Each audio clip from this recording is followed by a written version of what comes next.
वक्त की बड़ी खबर मध्य प्रदेश खंडवा से। मध्य प्रदेश की तत्कालीन नगर परिषद का तुगलकी फरमान पर नगर के तहसील रोड पर 5 दुकानें अपने तुगलकी आदेश के चलते लीज पर समीप मोहनपुर के हुकुमचंद महाजन के नाम पर लीज सेक्शन हो जाना, नगर परिषद के आदेश पर और यहाँ तक कि लीज पर भूमि लेने वाले को पता ही नहीं है कि मेरे नाम से कोई भूमि आवंटित हुई है।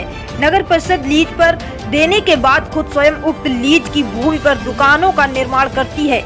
अपनी 2 दर्जन दुकानों के साथ तत्कालीन एसडीएम जैन के समय नीलामी भी होने लगी दुकानों की। नगर वासियों और जागरूक पत्रकार लोगों ने एसडीएम जैन को अवगत कराया कि आपकी नगर परिषद की दुकान कागज पर कुछ है और निर्माण 5 दुकानों का ज्यादा हो रहा है, क्या वह भी नीलाम होंगी।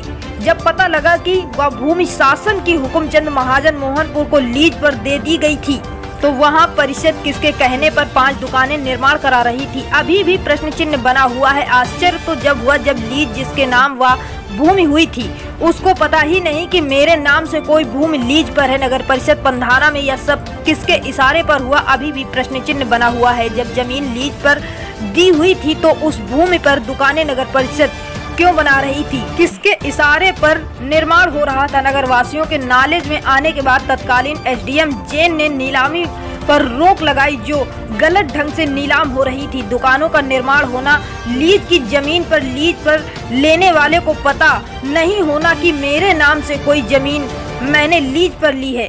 दुकानों का बनना लीज की भूमि पर तत्कालीन नगर परिषद को शंका के घेरे में लाता है। मामला जनहित में कोर्ट जाने की तैयारी में है। इस संबंध में नगर परिषद सीएमओ से पूछा गया तो सीएमओ मनसाराम बड़ोले ने बताया कि मैं उस समय नहीं था। तत्कालीन नगर परिषद अध्यक्ष ने फोन नहीं उठाया। मध्य प्रदेश खंडवा से चंद्रशेखर महाजन की खास रिपोर्ट।